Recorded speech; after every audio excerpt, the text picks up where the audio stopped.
Negotiation Group. A writer, a keynote speaker, and a visiting lecturer of Sri Jayawardhanapura University. He has successfully secured hundreds of international deals during his negotiation career expanding over 25 years with hands-on experiences over 30 countries in Europe, Asia, Pacific and Middle East. Toastmaster Tissa Disanayake. Sir, we are honoured and pleased to invite you to the stage.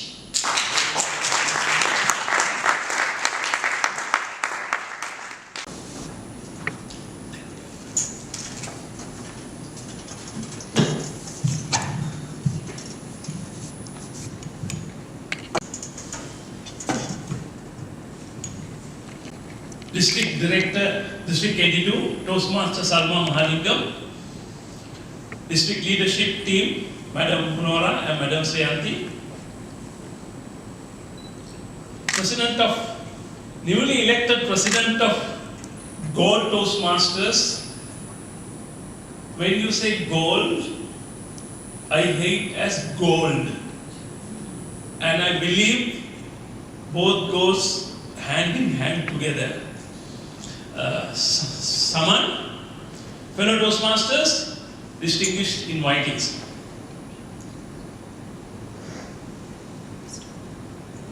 Where there is a conflict between what you say and your body language, others believe your body language and not what you say. That means when there is a difference between the word that you utter and the way your body behaves, human beings are hardwired to trust and believe the body language and not the words. Do you know why? Because that is essential for human survival. How come that happens? Because as a human being, you are interpreting your body language faster than your words. Let me repeat, this is very important. Human beings are hardwired to interpret the body language faster. It takes nanoseconds than the interpreting the words, understanding the words. Because it is important for human survival. 1,000 years ago, we were not here in the hole and we were in the jungle. With the spears, swords and the daggers and the knives, hunting the moment you see a person from the other clan, other group, or even you see an animal, fraction of a second you have to understand whether it's a friend or foe, friendly or an enemy, because that decision will decide whether you will survive or not. So, understanding the body language faster is a human need for survival, and for thousands of years, we have, although we have not upgraded our hardware, we have updated our software, and we carry that. Now, how does that important as a public speaker? This is the question, a point that I am trying to take you through this couple of minutes journey. In Toastmasters, we say, your words count for 7, your tonality is 38%, 55% is body language. So communication success based on 55%, it's not the Bible rule, but majority depends on how you interpret your body language, the way you portray your body language. So as a public speaker, especially Toastmasters or otherwise, understanding body language, using body language, knowing body language is as a prime important to be a great public speaker. Now I have a question. Do you want to be a great public speaker? Come on, Toastmasters, I need a loud answer. Yes. Great. Now, master the art of body language as a public speaker. Now, to me, a great speaker, Toastmaster who wants to be a good speaker, wish to focus, or I suggest to focus on 3 areas. Number 1, the posture. Posture means how you present yourself, position yourself, place yourself in front of the audience. That start the way you even, before you come to the mic, it starts the way you come to the stage. One can walk like this. Or walk like with the energy. I don't have to tell the names. We have to, let me take you through 2 different leaders in Sri Lanka. One is walking like as they have 1,000 years. The other one is raising this and running on the stage. I'm not suggesting that Toastmasters should run, but you have to display confidence, power, energy while you were talking, because posture start there. And it also includes the handshake. Confident,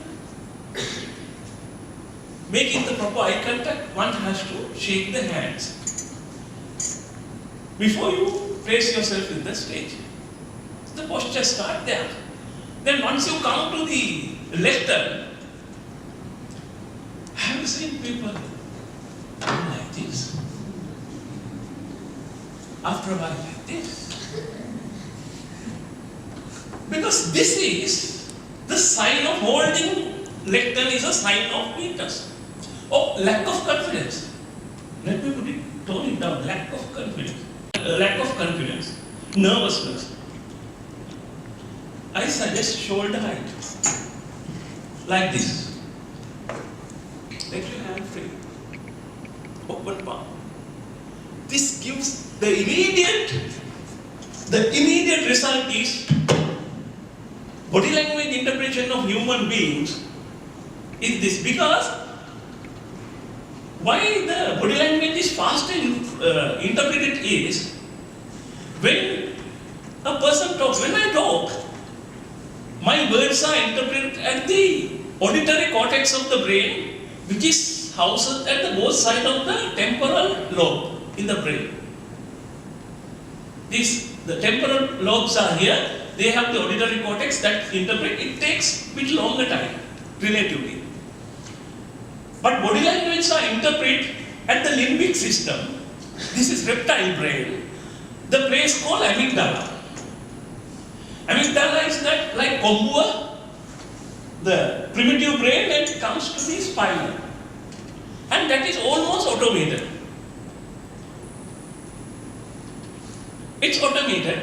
That is why it is fast. It takes only a nanosecond. This is a human survival.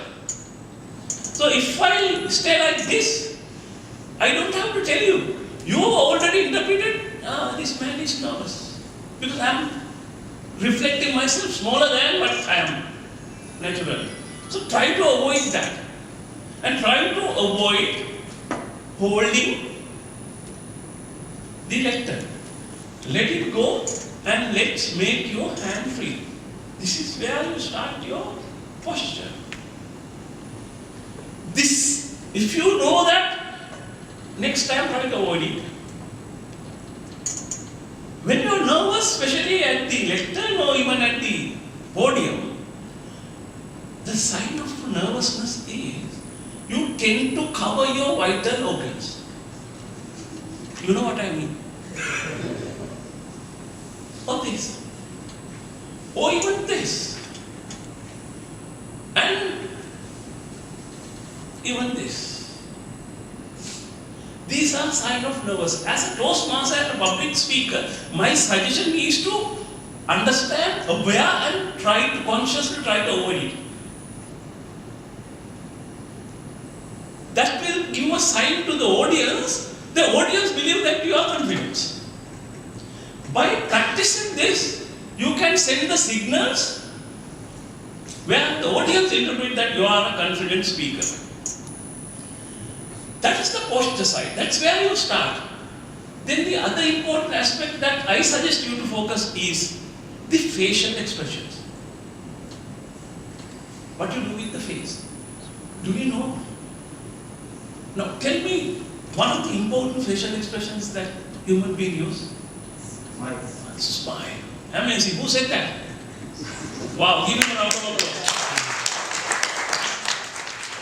Now, smile is the cheapest concession that you can immediately give back to the audience. Now you need to know where to smile. I have two suggestions. Other than between in the body of your speech, at the beginning, it doesn't matter what your speech is. How sad the story is. Start with a smile.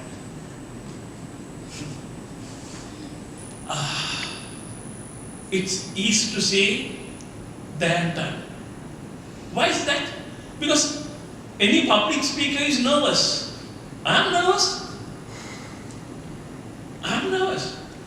Have you ever heard, as a public speaker, when you are nervous, who are in the stomach? Butterflies. Wrong. As a public speaker, I feel butterflies are not in my stomach. I feel the dinosaurs are playing rugby. For any public speaker, it is the same. Now, when you are nervous, how on earth we suggest to smile? Fake it. There's a reason for that. Because when you fake the smile, that's the physiology. These muscles send the brain signals, neuropsychology, and it activates the chemistry. And it gives the positive signals to you as inside your body, and it reflects back, sending signals back to the audience. I'm okay. I'm okay. Inside me, I'm nervous, but look, I'm smiling. Start with a smile, end with a smile. Do whatever you do in between. The other one is, important one is, what is next? Smile? Huh? Facial expression, yeah. What is the other important facial expression? Eye contact. Eye contact. The way you make eye contact with the audience.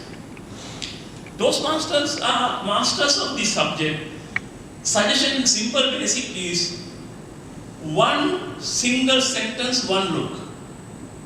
Once that is over, another sentence, another look. And do it randomly. Or one complete thought, or one single sentence, one look. And when it is done, and move randomly to the next person and make the proper eye contact. Because if you don't make the eye contact, if you look down and look away or spread, audience will not trust you. That's the survival techniques as a human being. If you don't make the eye contact, people will not trust you. Imagine if I start talking like this for the rest of the minutes. You go crazy. So making eye contact is important. Other one is facial expression, highlight, underline. So highlight, underline, and underscore the words that you are putting across to the audience. It amplifies the meanings. Facial expression. Now, for instance, sadness.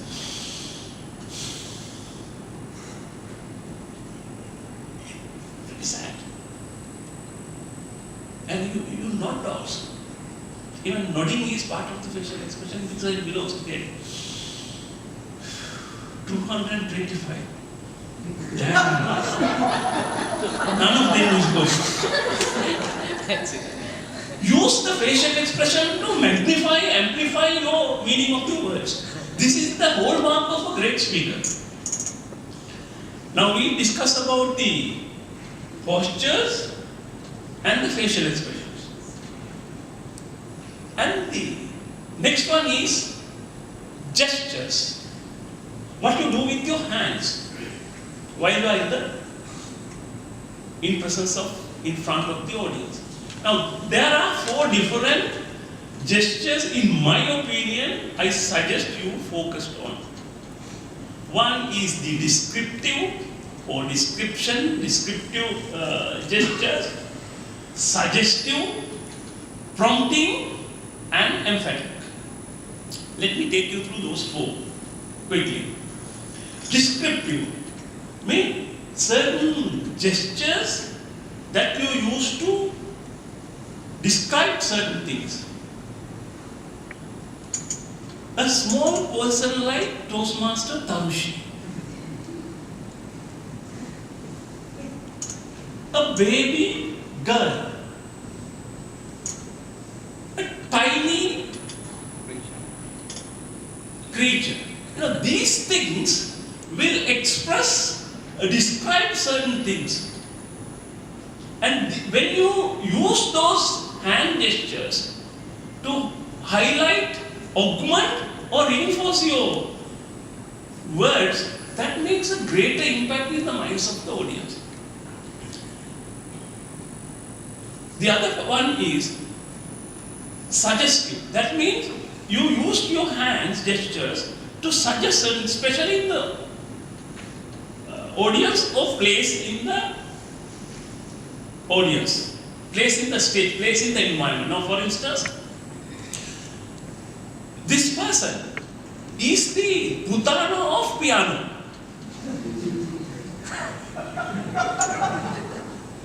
And the other one is Malano of Ayano.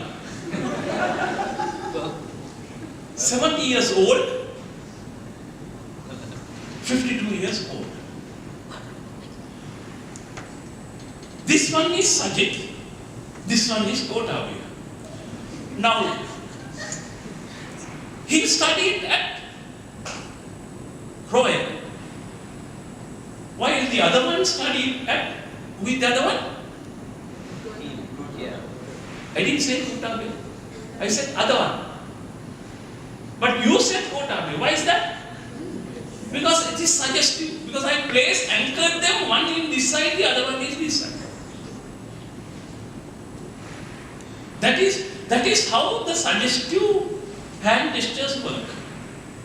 Now we discuss about descriptive suggestive. The other one is prompting. Prompting. Now raise your hand if you are married. Look around. There are a lot.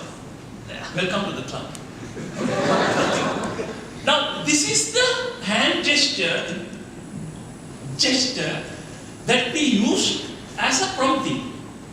Now, this is tricky.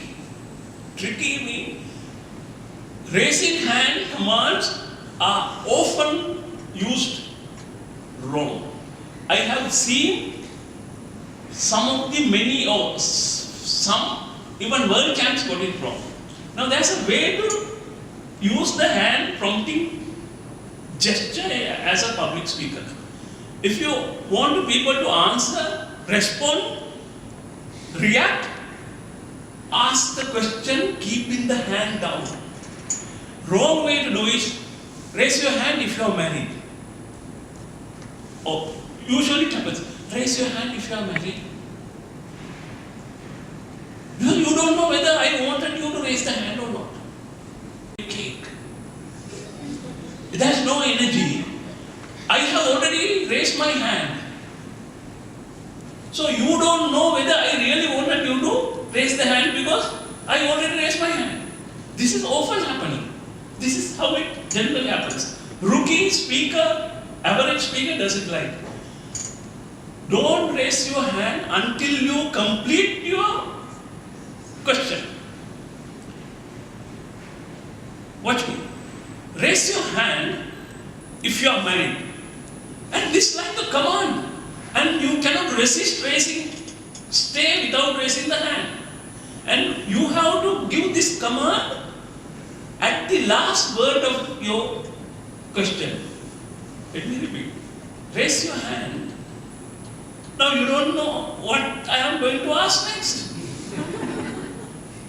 So I cannot already raise my hand. I cannot start. Raise your hand if you are married. See, this is like holding your hand and moving it up. It has such a power. And don't do like this, because you do like this, others do like this. No point. So do it full power, raise mask up. Because this is important. The hand raising gesture. The last one is emphatic. Let me explain. For 71 years, God's sake, all these people at Devannama took us for a ride. But this time, we have to get rid of almost all of them. Because those fellows are good for nothing. You see, emphatic. I am emphasizing, we must do this. That type of. Unfortunately, these are the emphatic gestures that those fellows themselves are using to us. And we believe them. You see that? They are crafty.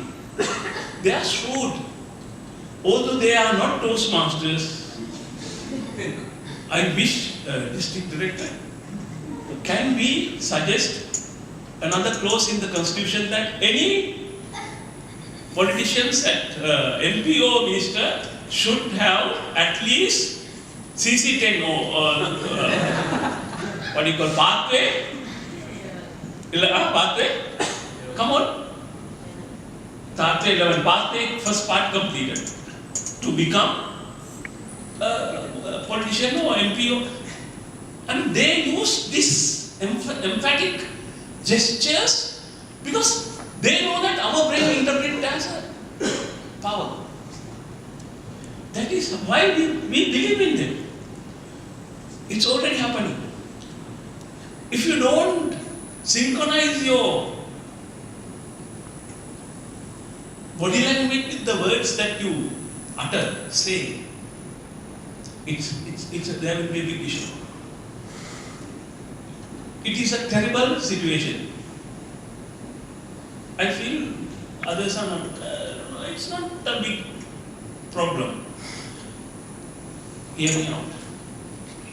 Please come with me. I will prove it. Come with me.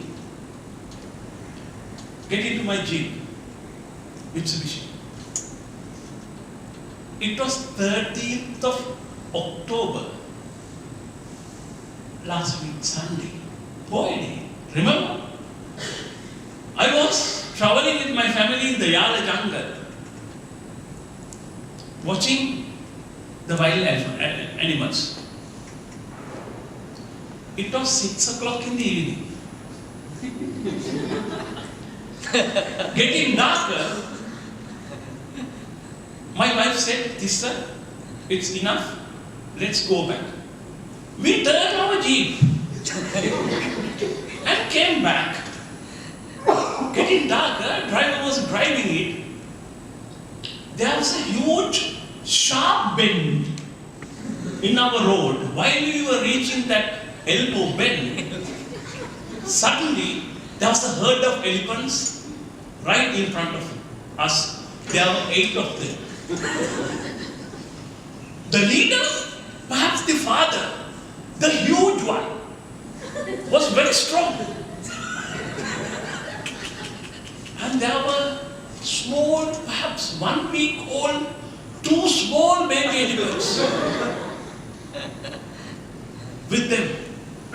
The mothers were undernourished.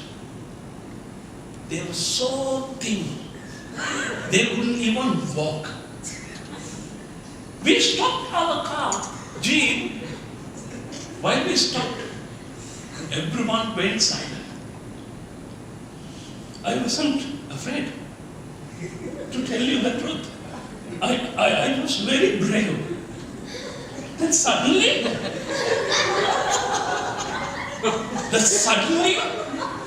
the leader, the huge elephants, the big one,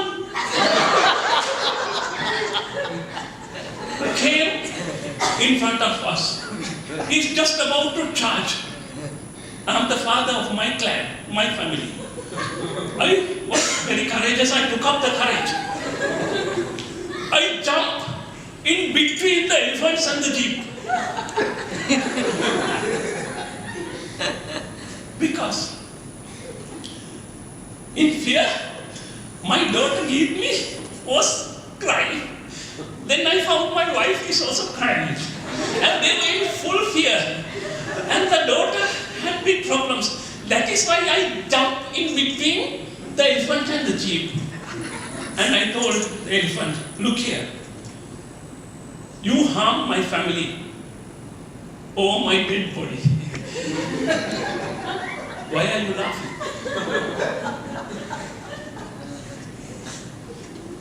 Although it is not in the same proportion, if you don't synchronize or align, attune what you say with your body language, audience will not believe you. As a public speaker, it is very important to get this right. Honestly, it was 10-foot huge elephant, and the two baby elephants were very small. Toastmaster.